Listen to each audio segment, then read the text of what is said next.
Feliz sábado. Que o Espírito de Deus possa nos envolver ainda mais nos minutos que se seguem. Tudo que já temos experimentado até agora de bom é pela atuação de Deus, e nós realmente esperamos que Ele possa cumprir seu sagrado propósito na nossa vida nessa manhã. Agradeço as palavras de carinho, de incentivo, os gestos aqui de afeto que tenho recebido de muitos de vocês, alguns no sábado passado já, outros durante a semana e hoje ainda pela manhã. Nesse mês de outubro a gente sempre recebe, com muita alegria todas essas manifestações aí de carinho por parte da igreja. Não existiria pastor se não houvesse um rebanho. A minha vida, eu sei que com a volta de Jesus vou estar oficialmente desempregado, mas assim ficarei muito satisfeito. Seremos apenas um único rebanho, teremos um único pastor. Amém? E eu vou dizer, ele não erra, ele não falha, e estaremos todos lá, porque reconhecemos a sua voz e o seguimos por onde quer que ele foi. Tenho tido muita alegria nas visitas que tenho realizado. Estou quase pronto para pedir para que levante a mão todos que já receberam uma visita, mas eu quero aguardar, acho que quem sabe mais 2 sábados, porque eu acho que consigo terminar tudo nas próximas 2 ou 3 semanas estourando. O meu prazo, a minha meta era que todos fossem visitados até o Thanksgiving. O problema é que outro dia eu fui ao ginásio e aí eu me parei assim, fiquei olhando para as mesas e tal, e não consegui detectar quase ninguém que já não tenha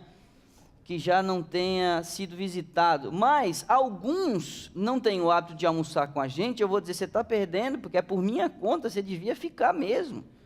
Eu estou sendo muito generoso. Você pode chegar ali no ginásio e escolher a mesa, e pode se assentar e a gente vai conversar. Só que esses que, quem sabe, saem um pouco mais cedo, eu não tenho conseguido abordar para fazer os agendamentos. Aí eu estou com uma lista de membros lá e eu não estou conseguindo mais associar mais quem é quem. Então, por gentileza, hoje a saída, ou você pode inclusive pegar um papelzinho desse daqui, ou quem sabe rasgar um pedaço do boletim, faça chegar a minha mão, coloca no meu bolso e coloca o seu nome e o seu número de celular e diz assim, eu estou esperando a visita, porque eu preciso realmente marcar a visita.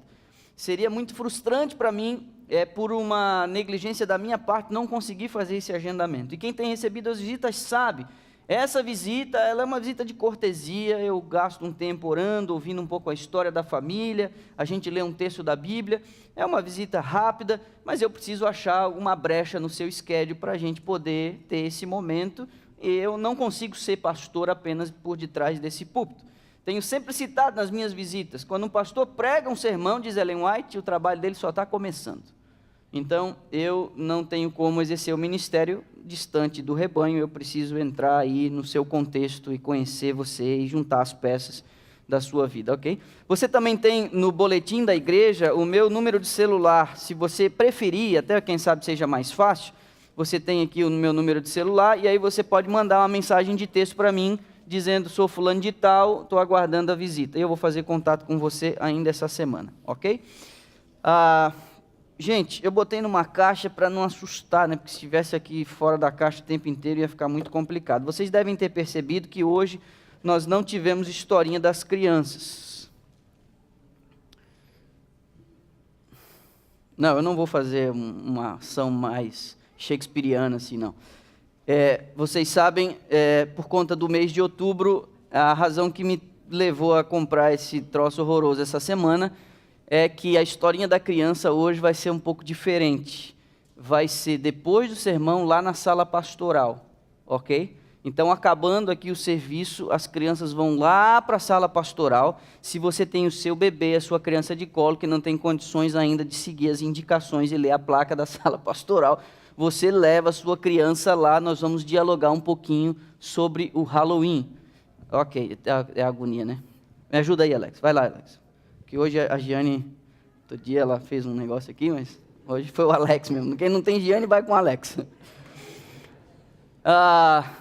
Se der de novo aí, você fala, porque tem gente que tem toque, né? Eu vou falando aqui, o negócio fica. Então, é o seguinte, Eu quero conversar com as crianças lá, mas só vou dar uma dica para os pais aqui, certo? Nós não mexemos com Halloween. Se alguém tem alguma dúvida sobre isso, se alguém guarda alguma reserva no coração dizendo é só uma brincadeira, é só, sabe, é uma fantasiazinha, um negócio das crianças. Amigos, nós não mexemos com isso. Eu vou explicar para as crianças lá na sala pastoral depois do culto. Mas eu quero dizer uma coisa a você. O que está por trás dessa coisa engraçadinha é uma filosofia que atenta contra os planos de Deus e a revelação de Deus. Caso algum pai ainda se arrisque a ter alguma dúvida e reserva quanto a isso, eu não poderia usar um português mais claro. Nós não mexemos com isso, ok? Vou botar isso aqui de volta da caixa, que eu não tenho um lugar para... Imagina ficar aqui. Pronto. Guarda aí. E as crianças vão comigo lá. E aí é o seguinte, as crianças vão lá, eu vou dar um snackzinho para elas, mas elas não estão autorizadas a usar isso sem a presença dos pais. Então, se o snack não está de acordo com o sistema familiar, a dieta familiar, você segura lá e aí faz o que eu costumo fazer com o Noah lá em casa, certo? Recebe, agradece, bota no bolso e depois a gente dá um fim se não tiver dentro do cardápio familiar, ok? Então eu acho que está mais ou menos tranquilo. Mas eles vão sair de lá com um negocinho, mas eu vou orientá-los a que você administre no melhor horário e se é que vai administrar aquilo, ok? Vamos lá. Antes de começar a pregar, a gente, pela força do cargo, tem que lidar com algumas coisas, né? Gente, meu celular está aqui. Quantos de vocês receberam algum tipo de mensagem minha essa semana, por texto, WhatsApp, ou receberam notificações pelo aplicativo? Levanta a mão bem alto assim. Eu tenho alcançado muitos de vocês, mas nem todos. Então, eu quero alcançar todos. Nós precisamos hoje nos certificar. Quantos aqui usam smartphone, não telefone celular, mas smartphone, que dá condição de você instalar coisas nele aí? Quantos usam smartphone? Deixa eu ver as mãos. Deixa eu ver, levanta bem a mão. Isso, ok. Nós vamos arrumar uma coisa muito útil para fazer com o smartphone nas próximas semanas, certo? Eu queria me certificar que você vai sair daqui da igreja hoje tendo instalado o aplicativo da igreja. Nós temos nas duas plataformas, tanto para iOS, quem usa iPhone, quanto para Android, quem usa a outra forma de pensar, ok? Nós temos aqui, em algumas áreas da igreja, a condição de acessarmos o Wi-Fi da igreja. Tem uma rede que se chama aí Church Guest, né? Ela está meio fraquinha, mas eu acho que pode ser suficiente, certo? Porque o aplicativo também não é pesado. Você pode usar uma senha para acessar a senha é guest, certo? Quando você tentar acessá-la, ela vai pedir a senha é guest. E aí eu preciso me certificar que você vai instalar o aplicativo no seu celular. E a gente tem condições, Charles Moraes é que desenvolveu esse sistema para a gente, e nós temos ali um controle de quantos foram instalados, quando foi instalado, quantos acessos tem tido e essa coisa toda. Porque, gente, nós vamos começar amanhã, na madrugada de amanhã, uma jornada espiritual de 42 dias. E nós estamos colocando muita energia nisso. Será uma jornada para 3 segmentos distintos da igreja. Para as crianças e juvenis até 11 anos, uma jornada está sendo trabalhada, elaborada para eles. Quem vai gerir essa jornada com as crianças? Porque vários deles não têm smartphone e uma boa parte desse grupo não sabe ler ainda, não está alfabetizado ainda. Os pais vão fazer isso. Como que isso será feito? Você tem que estar aqui hoje à tarde, porque nós vamos fazer o lançamento da jornada hoje à tarde, às 4h30. Certo? Se você fez qualquer outro plano, eu vou sugerir que você faça os seus devidos arranjos para estar aqui às 4h30. Eu estaria muito, mas muito frustrado ao vir às 4h30 aqui hoje à tarde e você não estiver presente, porque é um profundo investimento em tua caminhada, em tua jornada cristã, ok? É um profundo investimento. Nós estamos apostando todas as nossas fichas nesse processo que nós vamos iniciar hoje à tarde. Então, se você, eu não vou almoçar na igreja, ok, 4h30 é tempo suficiente para você ir onde você vai almoçar em casa. Lógico, você vai almoçar em casa, porque nós não almoçamos, nós não usamos o recurso dos restaurantes no sábado, mas esse é um outro assunto. E aí você tem condições de voltar às 4h30, ok? Ponto. O segundo segmento que está sendo atendido, e esse está me dando mais trabalho, são os adolescentes e jovens, porque nós estamos fazendo essa jornada em inglês, que é uma língua que eles vão ter condições de absorver um pouco a mensagem, reter um pouco a mensagem e interagir um pouquinho melhor com ela, ok? Também será disponibilizado. O primeiro segmento, crianças e juvenis até 11 anos, depois adolescentes e jovens, e o último para os adultos, que vai servir muito para as famílias, seja você casado ou não, para os adultos nessa outra fase da vida, isso vai contribuir demais.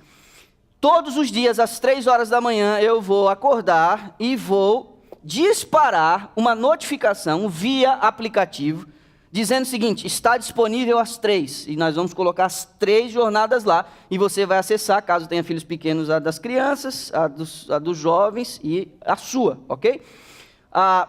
O que precisa acontecer no seu celular, e que esteja dando um problema para alguns aí, é que as notificações não estejam funcionando. Então eu vou sugerir que você desinstale e instale o aplicativo de novo, caso você não esteja recebendo a notificação quando a gente dispara alguma coisa daqui. É importante que essa notificação esteja habilitada no seu celular, ok? Se você tiver qualquer tipo de dificuldade em relação a isso, nós vamos ter o pessoal da comunicação que pode ajudar você a fazer no seu celular, entrega para a gente faz tudo e está tudo resolvido, tá bom? Vamos ter esse pessoal circulando na hora do almoço, na saída aqui do culto, a saída aqui, quando eu estiver cumprimentando as pessoas, a gente vai estar atento para poder auxiliá-lo nesse sentido. Por que tem que estar aqui às 4h30? Porque você precisa das orientações de como você vai proceder, na forma como você vai arranjar a sua família, de qual é o objetivo, qual é o propósito, onde que você vai botar energia, o horário que você vai utilizar, tudo isso daí, nós vamos fazer uma motivação e uma inspiração na tarde de hoje. Só que é o seguinte, nós vamos nos dividir em 3 grupos hoje à tarde, às 4h30.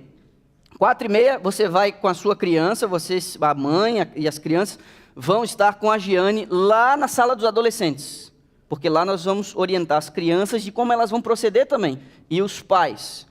Os adolescentes e os jovens vão ir para a capela, e aí ali eu vou ter um outro grupo, uma parte do ancianato vai estar ali auxiliando com os adolescentes e os jovens na capela, ok? Os demais, se você tem crianças pequenas, a sua esposa, ou o marido e a esposa, um fica aqui e o outro vai lá para a sala das crianças, ok?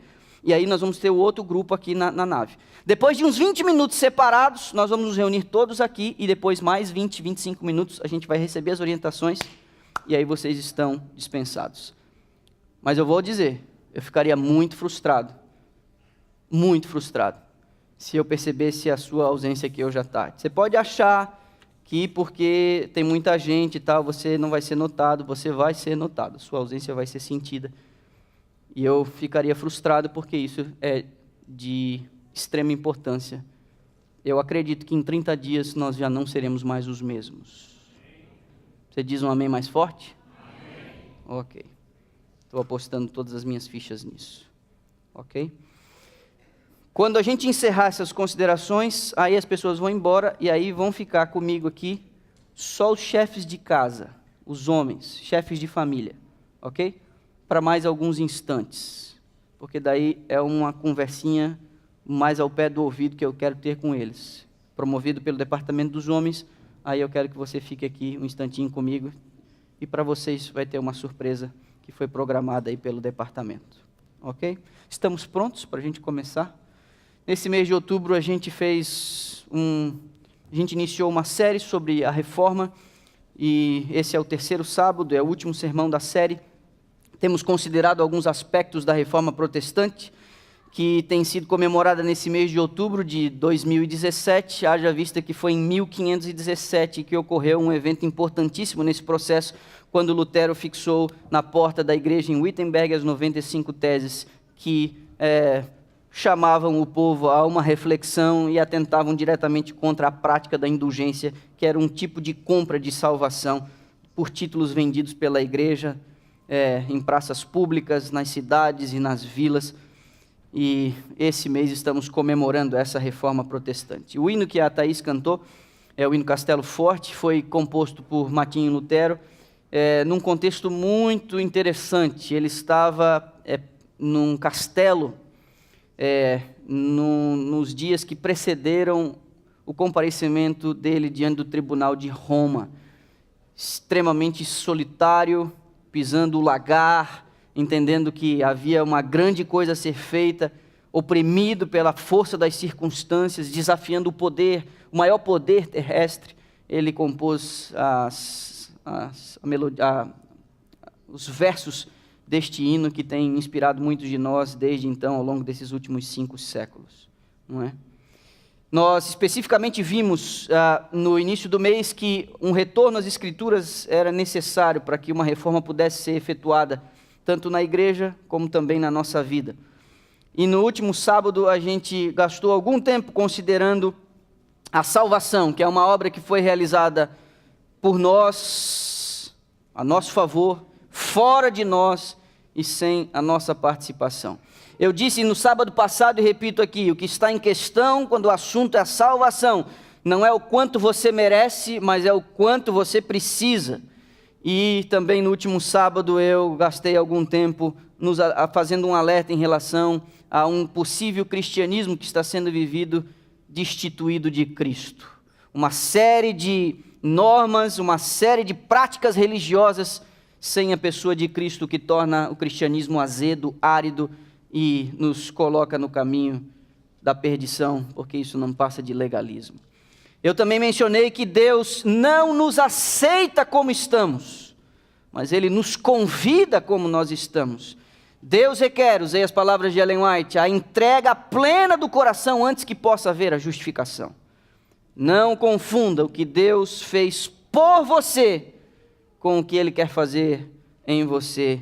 É o tema de hoje. Por favor, feche os seus olhos mais uma vez. Deus e Pai, com a Tua palavra aberta diante de nós, com fome e sede de Tua justiça, ansiosos por uma comunicação especial nesta manhã, nós apelamos aos méritos de Jesus Cristo, nosso Senhor, a fim de que o Espírito de Deus, que inspirou os profetas, que deu iluminação aos Teus servos no passado, a fim de registrar Teu plano de salvação nas páginas sagradas deste livro, que o mesmo Espírito seja hoje, agora, nesse exato momento, o nosso instrutor, que possa sublinhar os contornos das lições que o Senhor nessa manhã deseja comunicar a cada um de nós, e de forma extraordinária, uma coisa que só Ele pode fazer, que a mensagem possa encontrar em cada alma o devido ambiente, o devido solo,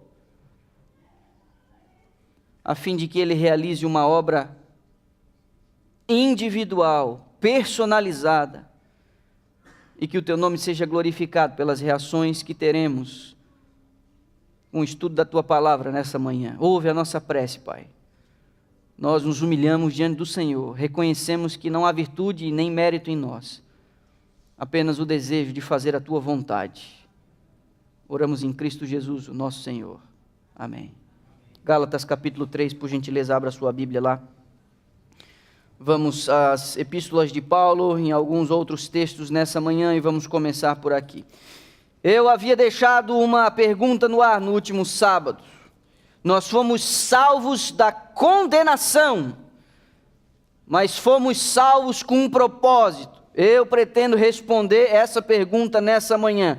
Se já fomos salvos da condenação, para que então fomos salvos? Com que propósito fomos salvos?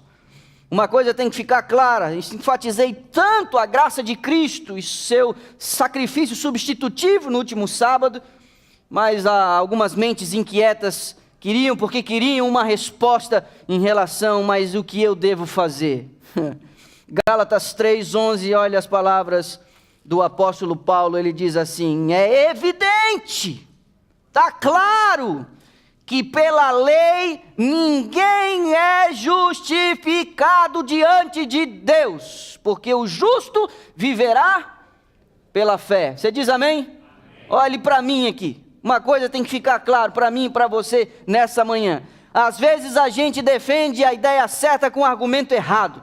E muitos de nós já ouvimos e até explicamos e defendemos a ideia, fazendo uma distinção nos escritos de Paulo de leis morais e leis cerimoniais, dos 10 mandamentos e das minúcias das leis cerimoniais. Eu quero dizer uma coisa a você: quando Paulo fala de lei em suas cartas, ele está falando da lei como um todo, e inclusive os 10 mandamentos. E não adianta a gente defender a guarda da lei usando o argumento errado. Quando ele fala de lei, é lei. E ele está dizendo aqui que ninguém pode receber a justificação pela obediência da lei. Ninguém. Paulo condena o uso da lei. Isso tem que ficar claro para você. Está ouvindo o que eu estou dizendo, pastor? Paulo condena o uso da lei como meio de salvação. Ele luta ferozmente contra esse conceito de que se você cumprir e guardar a lei, você vai se salvar. Isso está claro no Evangelho. Isso está claro nos escritos de Paulo. E não tem como a gente correr disso. Paulo condena a lei como meio de salvação, mas ele a enaltece como padrão ético do reino de Deus. E a gente tem que fazer essa distinção. É uma graça responsável. Observe o verso 13 do mesmo capítulo ali, ele ainda fala assim, ó: Cristo nos resgatou da maldição da lei, fazendo-se Ele próprio maldição em nosso lugar. Entenda, amigo, antes de recebermos a Cristo, nós transgredimos a lei. Antes de recebermos a Cristo, nós estávamos sob a condenação da lei. Mas quando o aceitamos, nós fomos colocados em pé de igualdade com a lei. Ela não mais nos condena. Ela não mais nos atribui a perdição. Não mais, porque agora estamos em Cristo Jesus. Nós não fomos salvos da obediência da lei. Nós fomos salvos da condenação da lei. Eu vou repetir, nós não fomos salvos, nós não fomos livres, libertos da obediência da lei, mas para isso. Você não recebeu um salvo-conduto para dizer, agora que você está em Cristo, você não precisa mais obedecer à lei. Não, é justamente o contrário, é porque você foi salvo em Jesus Cristo que agora você está apto a obedecê-la. Sem Jesus, você não precisa obedecer à lei. Porque isso não faria o mínimo sentido. Do que Deus salvou você? Da condenação. Mas para que Deus salvou você? Romanos, volte um pouquinho, capítulo 1. Ei, estamos aqui nos esbaldando em Romanos nesse trimestre. Eu, inclusive, tenho sentido falta de alguns de vocês na hora da escola sabatina. Eu fico me perguntando, será que tem trânsito todo sábado? Porque hoje houve pelo menos 3 acidentes num raio de 4, 5 milhas aqui em volta da igreja, aqui na 183. Mas isso não é todo sábado. Estou até preocupado. Romanos capítulo 1 e o verso 5, olha o que diz. Por intermédio de quem viemos a receber a graça. Você está recebendo o quê? Ele está falando de Jesus Cristo. Ele começa lá no verso 1 dizendo, Paulo, servo de Jesus Cristo. Aí ele fala de Jesus Cristo, o Filho, que é da descendência de Davi, que foi designado Filho de Deus com poder. Aí ele diz, por intermédio dele, nós viemos a receber a graça. Você diz amém? Ah, meu amigo, o mundo evangélico adora isso. Eles dizem um amém tão forte. Você diz amém mais forte? Amém? Recebemos a graça por intermédio de Cristo, por amor do seu nome, diz aqui. Agora, olha o que diz o restante do verso. Para a obediência por fé. Do que você foi salvo? Responde para mim, condenação. Fala, do que você foi salvo? Para que você foi salvo? Para a obediência. Esse é o objetivo da sua salvação. Você foi salvo da condenação para que pudesse obedecer. Você não tem como obedecer estando ainda condenado. Olha o que eu vou dizer para você agora. Só gente salva pode obedecer. Deus não pede obediência do ímpio. Sabia disso? Deus não requer obediência do ímpio.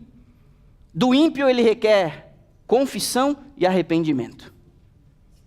daquele escravo do pecado, Deus só quer uma coisa: confesse a sua necessidade, reconheça a sua doença, peça a minha misericórdia. A única coisa que Deus pede do ímpio é: confesse o teu pecado e se arrependa dele. Mas ao justo ele exige a obediência, porque essa é a reação natural dos salvos. Só os que já foram salvos podem obedecer. A obediência não tem efeito para a salvação. Ela não tem mérito salvífico nenhum. Sabe por que você obedece? Porque você já está o quê? Você já está salvo. Ellen White pode nos ajudar com uma... Tem coisa que de vez em quando eu acho que eu digo: rapaz, como é que eu não li isso antes? Repare nas palavras da serva do Senhor. O risco de a gente tentar fazer algumas coisas na condição errada. Uma religião legalista, diz ela, tem sido considerada uma forma correta de religião para este tempo, mas é engano. A repreensão de Jesus aos fariseus, que guardavam a lei de um jeito muito melhor que nós, é aplicável aos que perderam do coração o primeiro amor. É uma religião fria, legalista, que jamais pode levar as almas a Cristo, pois é destituída de amor, é religião sem Cristo. Quando o jejuar e orar é praticado num espírito de justificação própria, são abomináveis a Deus. A solene assembleia de culto, a rotina de cerimônias religiosas, a humilhação exterior, o sacrifício imposto, tudo proclama ao mundo o testemunho de que o praticante dessas coisas se considera justo. Estas coisas chamam a atenção para o observador de deveres rigorosos, dizendo: este homem tem direito ao céu, mas tudo é engano. As obras não nos comprarão a entrada ao céu. A grande oferta que foi feita é ampla para todos os que creem. O amor de Cristo animará o crente com nova vida. Aquele que bebe da água da fonte da vida será farto com o novo vinho do reino. A fé em Cristo será o meio pela qual o Espírito e motivos retos atuarão no crente. E toda bondade e espiritualidade procederão daquele que olha para Jesus, que é o autor e consumador de sua fé. Olhai para Deus e não para os homens. Deus é vosso Pai Celestial, disposto a suportar pacientemente vossas fraquezas, perdoá-las e saná-las. A vida eterna é esta, diz ela: que te conheçam a ti, por único Deus verdadeiro, e a Jesus Cristo a quem enviaste. Contemplando a Cristo, tornar-vos-eis transformados até o ponto de odiardes vosso orgulho anterior, vossa anterior vaidade e estima própria, vossa justiça própria e a vossa incredulidade.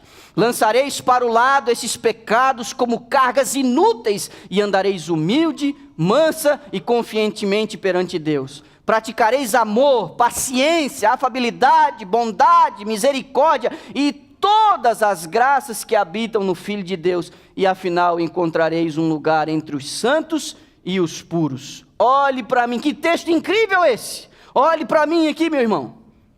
Eu conheço um bocado de gente. Outro dia eu estava fazendo um cálculo por cima. Mais de 6.000 pessoas já passaram pelas minhas mãos nesses 13 anos de ministério.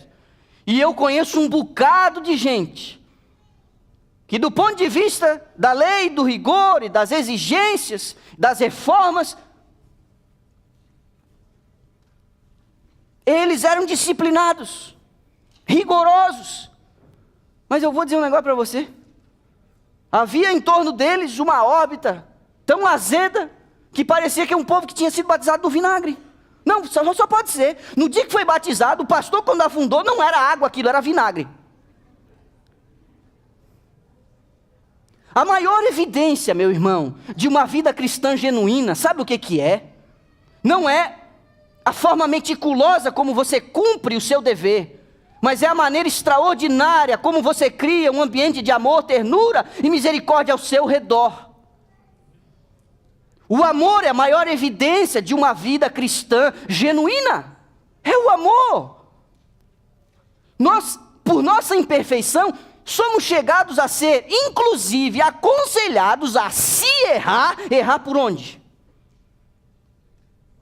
pela misericórdia.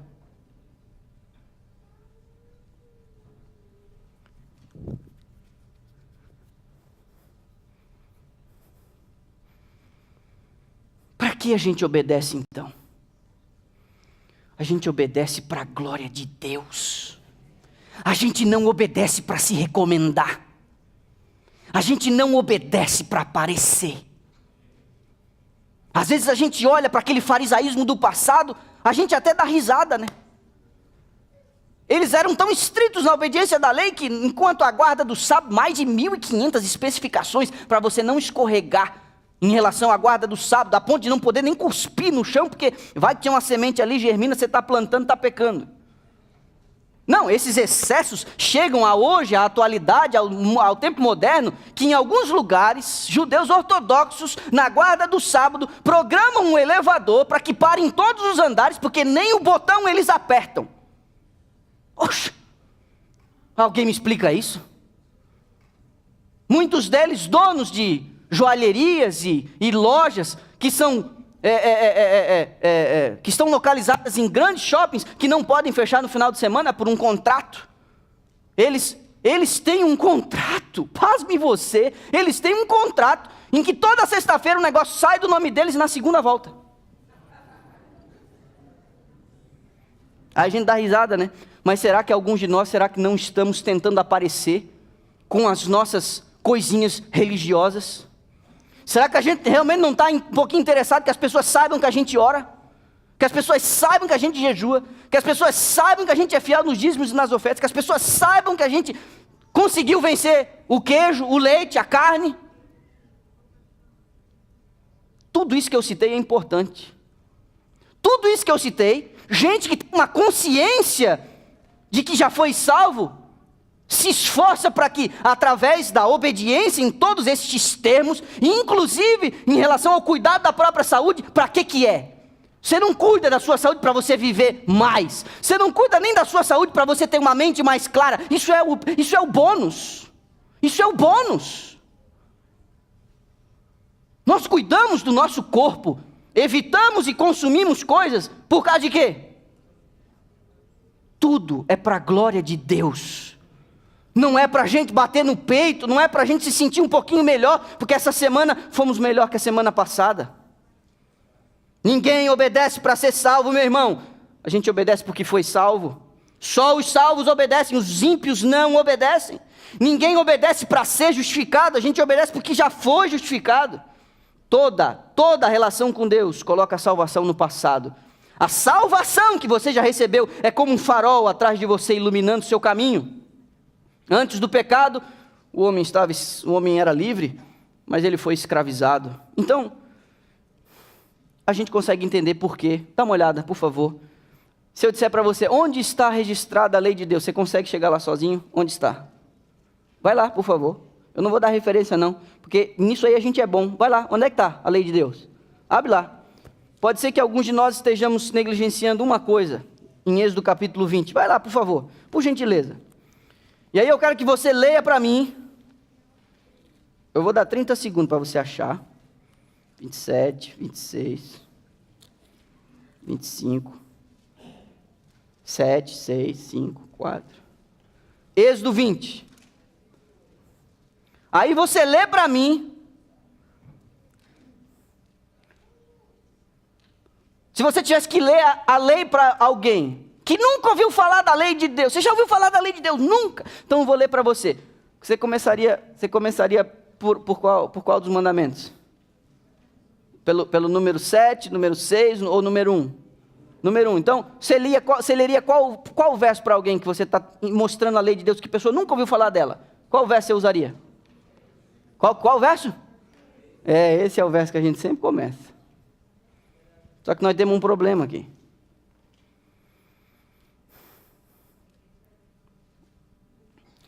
A gente está pulando o verso 2. A gente está pulando o verso 1 e 2. Eu sou o Senhor teu Deus, que te tirei da terra do Egito e da casa da servidão. Essa, meu amigo, é a introdução da lei. Porque a lei foi dada para gente livre. A lei não foi dada para escravos. Pressupõe-se a obediência da lei uma libertação da escravidão. Porque escravos não conseguem obedecer à lei. E eu e você fomos escravizados pelo pecado. E antes que possamos obedecer à lei de Deus, Ele precisa declarar em alto e bom tom: eu libertei você. Eu sou o Senhor teu Deus, que te tirou da casa da servidão. Você é livre agora. Antes escravo do pecado, mas salvo em Jesus Cristo, você agora é livre para obedecer, porque só os livres, só os salvos podem obedecer. Isso é revolucionário, apesar de ser óbvio, é revolucionário, porque muitos de nós não temos tido prazer em nossa salvação, sabe por quê? Porque nós nos sentimos ainda presos. Então eu quero agora fazer uma jornada com você. Você precisa entender que antes de Deus mandar você fazer uma coisa, primeiro Ele diz que Ele fez alguma coisa por você. Antes de Deus te ordenar, Ele declara uma obra que Ele fez a teu favor, sem a sua participação. Ok? E nesse caso da lei, Ele diz: eu te tirei da casa da servidão. Eu quebrei os grilhões que te prendiam. Então agora você está livre para obedecer. Primeiro, Deus indica o que Ele faz. Depois, Ele ordena o que você precisa fazer. Primeiro a salvação, depois a obediência. Primeiro a libertação, depois a ética. Primeiro a absolvição, depois os princípios de vida. Você está desfrutando da sua salvação? Aqueles que não têm se conformado com os reclamos da lei de Deus são infelizes, sabe por quê? Porque não entenderam que já são livres. A apostasia é sempre precedida por uma má compreensão da salvação. Uma má compreensão de Cristo. Então, me permita ilustrar isso para você. Preciso que você seja rápido agora. João capítulo 8, é uma história muito conhecida. João capítulo 8. Eu disse e agora vou mostrar para você. Primeiro Deus faz uma coisa por nós, fora de nós e sem a nossa participação. Aí depois Ele manda, depois Ele dá a ordem. Primeiro a bênção, depois a ordem. Primeiro Deus indica, depois Ele ordena. Então, João capítulo 8 e o verso 11. Metade do verso para frente. Nem eu tampouco te condeno. Ela tem participação nisso daqui? A mulher adúltera, que está para ser apedrejada em praça pública, ela tem participação nisso daqui? Ela participou de alguma maneira quando Jesus colocou os seus acusadores em fuga e quando Ele disse assim: eu não te condeno, filha, eu não te condeno. Ela participou dessa libertação, ela participou disso? Ela não participou, mas agora tem a participação dela. Eu não te condeno, mas vai, que diz? Primeiro Ele indica o que Ele fez, e agora Ele diz o que ela tem que fazer, percebe? Vamos para o próximo então, vamos para o próximo. Colossenses capítulo 3. Colossenses capítulo 3, é um outro texto de Paulo, bem elucidativo. Colossenses capítulo 3, versos 1 e 2. Entenda, antes de a gente ler o verso, há uma polarização entre dois extremos dentro do cristianismo, certo? De um lado, você vê o pessoal que apresenta a graça barata, do outro, o legalismo e a salvação pelas obras. De um lado, o pessoal que diz o seguinte: agora, meu amigo, você está livre, liberto, e faz o que você quiser, e Jesus Cristo, você está salvo, fica tranquilo. Do outro, você diz assim: você tem que fazer alguma coisa, você não pode fazer isso, não pode fazer aquilo, você tem que fazer aquilo outro, você tem que provar por A mais B. De um lado, graça barata, do outro, legalismo. E eu vou dizer a você, muitos gostam até desse negócio do reavivamento, que nós vamos buscar nessas próximas semanas. Adoram um reavivamento. Reavivamento é o que Deus faz por você. Reavivamento é o que Deus faz, sabe, para que você adquira uma nova experiência com Ele, uma compreensão. Reavivamento nada mais é do que a compreensão da obra de Deus por você. Isso é o reavivamento. É a motivação que torna você, coloca você numa outra esfera. Só que se o reavivamento é aquilo que Deus faz por nós, a reforma é aquilo que Deus quer fazer em nós. Reavivamento sem reforma não passa de excitação, e reforma sem reavivamento é legalismo. Colossenses capítulo 3, verso 1 e 2. Portanto, se fostes ressuscitados juntamente com Cristo, o que diz aí? Buscai as coisas do alto. Verso 2, pensai nas coisas do alto. Primeiro é o seguinte, você foi ressuscitado com Cristo. Você tem participação nisso? Não. Ele fez isso por você. Ele te deu a chance de uma nova vida. Aqueles que têm uma nova vida, agora pensa nas coisas do alto. Primeiro ele indica o que ele faz, depois ele diz o que você tem que fazer. Se você ressuscitou com Cristo, agora pensa nas coisas do alto. João capítulo 14, verso 15 diz assim: os que guardam, ou melhor, se me amardes, o que diz? Guardareis os meus mandamentos. Apocalipse capítulo 14, verso 12. Lá diz, os que guardam os mandamentos de Deus e tem o quê? A fé em Jesus.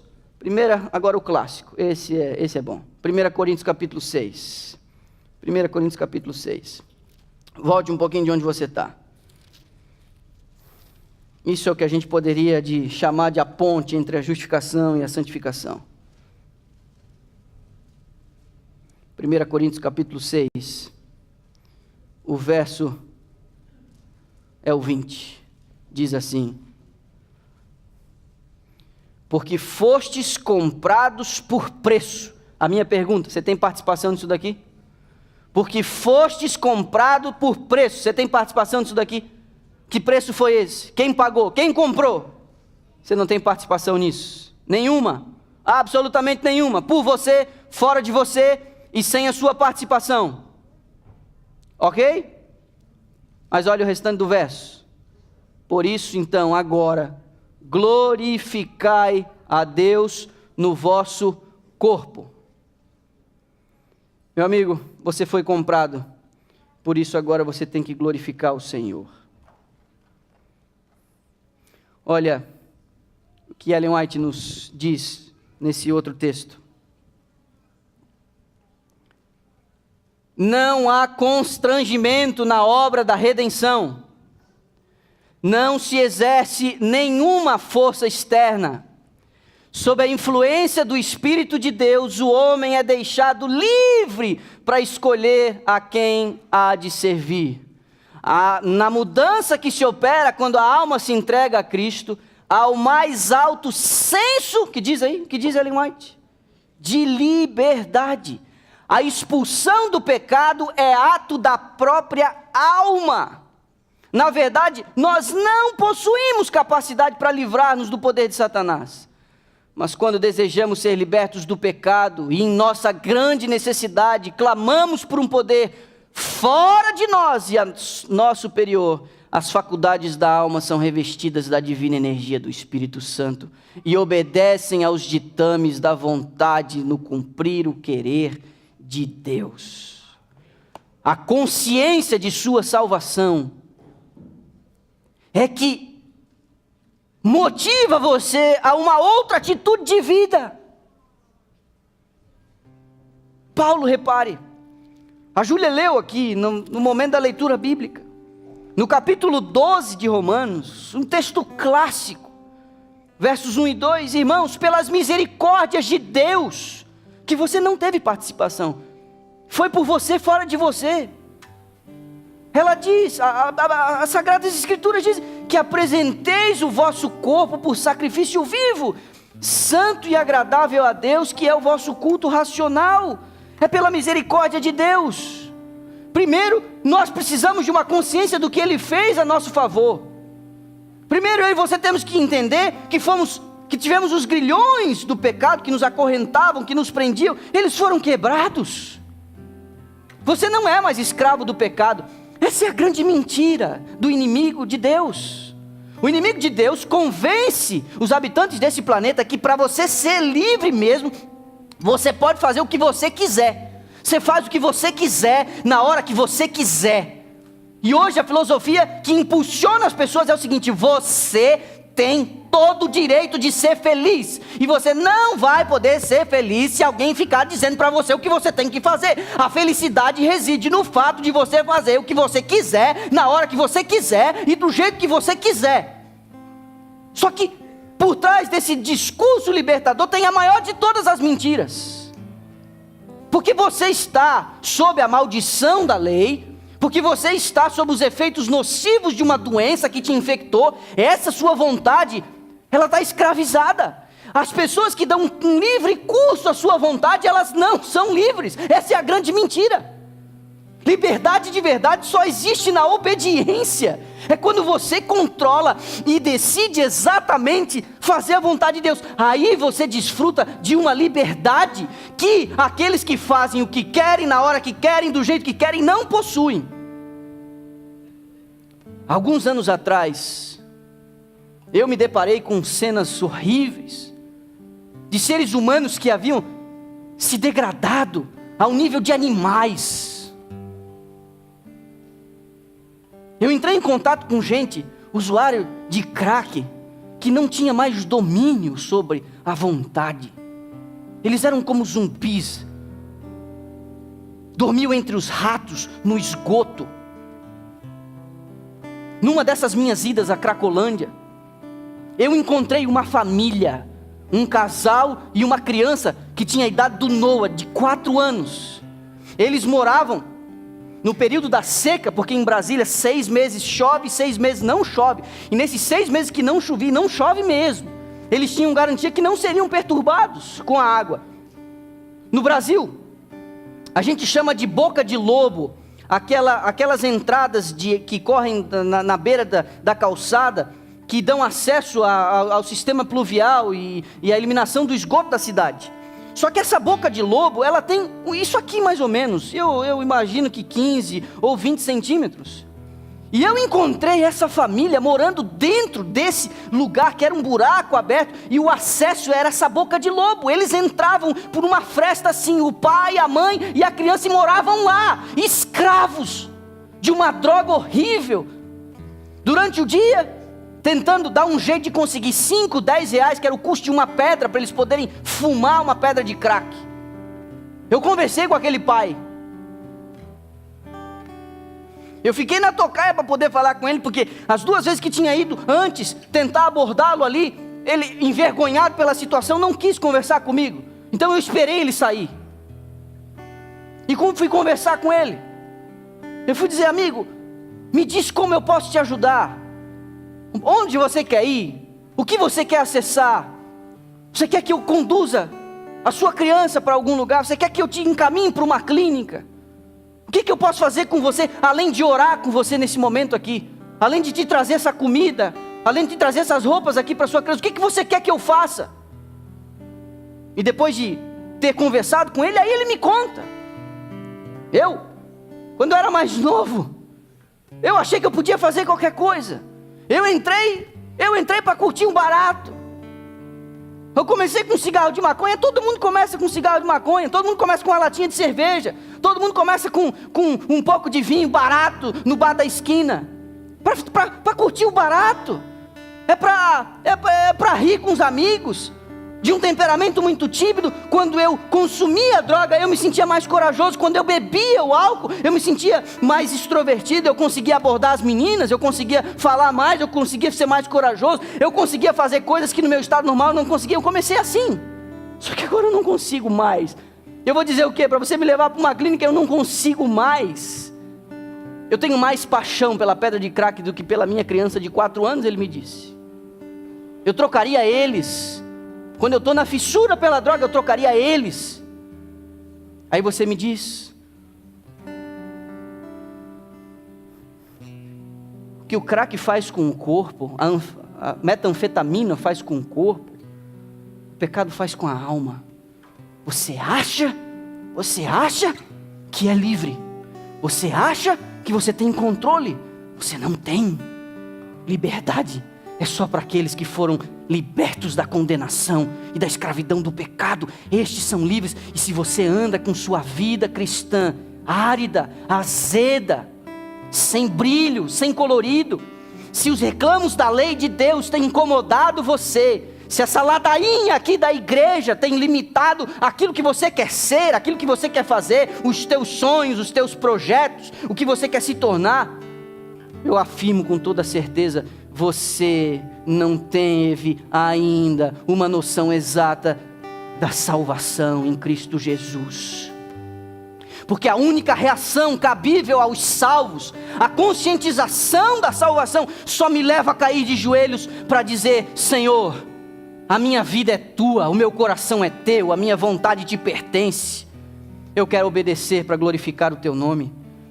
É para isso que nós fomos salvos, para glorificar o nome do autor da nossa salvação. Por isso Paulo diz no capítulo 2 aqui de Romanos, é a bondade de Cristo que nos conduz ao arrependimento. Entenda, meu irmão, grave o que eu estou te dizendo, a salvação é uma experiência do passado, ela ilumina o seu caminho, um caminho da obediência e da devoção. É possível que você esteja realmente com um coração desejoso de recuperar o primeiro amor. Você está até fazendo as coisas certas, mas elas não são mais prazerosas, elas não estão mais te trazendo aquela satisfação que um dia, quem sabe, tinham te trazido. Deixa eu dizer, é a pessoa de Cristo, o sangue no Calvário, é o vislumbre do Redentor que pode garantir uma vida de obediência para glorificar o nosso Senhor. Ao longo desse mês, em vários momentos eu quis fazer um convite a você, mas vou fazer hoje. Quero fazer um apelo a você. Quero apelar ao teu coração. A Giane vai cantar uma música. É uma música que fala, repete, insiste, pedindo forças de Deus para a gente vencer as nossas provações, pedindo a esperança para que a gente acredite que tudo vai mudar, pedindo ajuda para a gente receber o milagre, para confiar nas mãos do Senhor, para a gente ser transformado no perdão dEle. Mas como disse Ellen White, nós precisamos entregar plenamente o nosso coração e a nossa vontade a Ele. É possível que eu esteja falando por uma igreja salva, mas que não tenha consciência disso, e a falta da consciência da própria salvação, a falta de certeza da própria salvação, tem feito com que alguns de nós nos arrastemos dia após dia em nossa jornada, e a gente está vindo aqui já no automático, a gente está vindo pelo social, a gente está vindo por medo, a gente está vindo por uma profunda convicção de que realmente isso aqui está certo, mas a gente perdeu o prazer. Você perdeu o prazer, meu irmão? Eu quero convidar você a contemplar o seu Salvador. Por isso nós estamos botando tanta energia nessas próximas semanas. Por isso eu estou dizendo para você, não vá para nenhum outro lugar hoje à tarde. Eu quero te ver aqui às 4h30. Por isso, meu irmão, eu vou levantar todo dia às 3 horas da manhã para garantir que quando você, antes de pegar seu caminhão, antes de você pegar o mop, antes de você pegar o seu carro, antes de você fazer qualquer outra coisa, você tenha condições de comparecer diante do teu Salvador. Me permita ajudar você nas próximas semanas a recuperar esse primeiro amor e essa alegria. Eu vou dizer a você, se você seguir os passos que vamos dar, em 30 dias você não será mais o mesmo. Por favor, dê uma chance ao Senhor para Ele realizar uma obra na sua vida. Deus quer realizar uma obra na sua vida. Por isso eu estou fazendo esse convite agora. Enquanto ela cantar, eu não vou pedir apenas para que você tome a decisão no seu coração. Eu não vou pedir apenas que você se levante do seu lugar, mas eu vou pedir para que você tome os lugares aqui à frente. E eu não estou dizendo que lá embaixo, eu estou dizendo aqui em cima, para você tomar a igreja aqui em cima, para você encher essa parte aqui de cima, de onde a gente coordena as coisas, você enche esses lugares, para que fique muito claro nessa batalha pela tua salvação, de que nessa manhã você tomou consciência de que precisava se reencontrar com o Senhor e de agarrar a chance que Ele está oferecendo, de que você nas próximas semanas vai investir em si mesmo, para você herdar o reino dos céus. Você está ouvindo o que eu estou dizendo, meu irmão?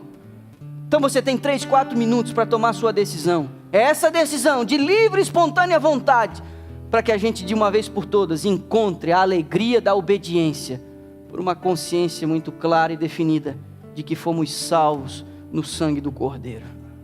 Eu vou estar orando por você enquanto a música é cantada aqui, e ao final nós vamos orar juntos.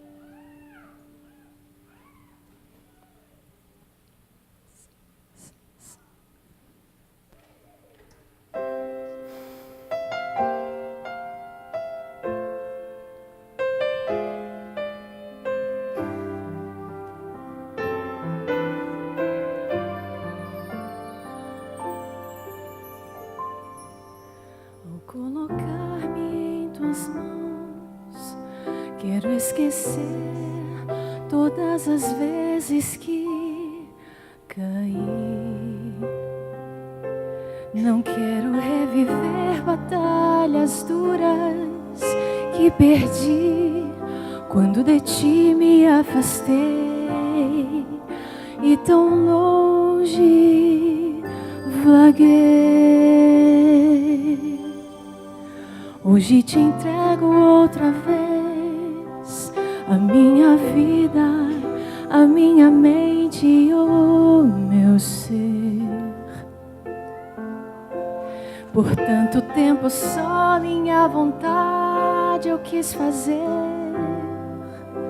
mas agora pronto estou para cumprir o teu querer. Dá-me força, Senhor, para vencer as provações, e esperança, Senhor, de que tudo vai mudar.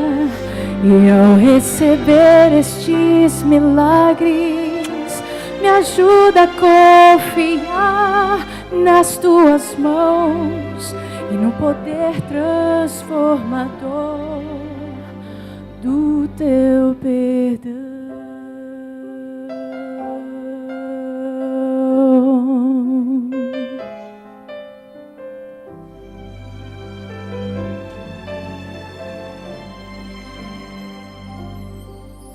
E ao entregar-te o meu ser, eu só te peço, nunca mais me deixe ir. A tua companhia é o que eu jamais quero perder. Renova minha fé e me ensina a obedecer.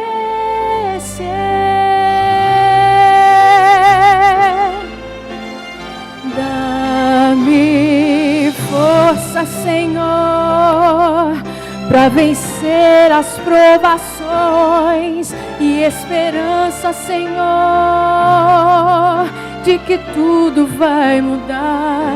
E ao receber estes milagres, me ajuda a confiar nas tuas mãos e no poder transformador do teu perdão.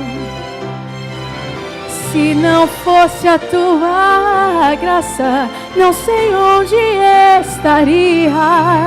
Te agradeço e te louvo por me dar mais uma chance. Dá-me força, Senhor, para vencer as provações, e esperança, Senhor, de que tudo vai mudar. E ao receber estes milagres, me ajuda a confiar nas tuas mãos e no poder transformador do teu perdão. E ao receber estes milagres, eu quero confiar nas tuas mãos e no poder transformador do teu perdão.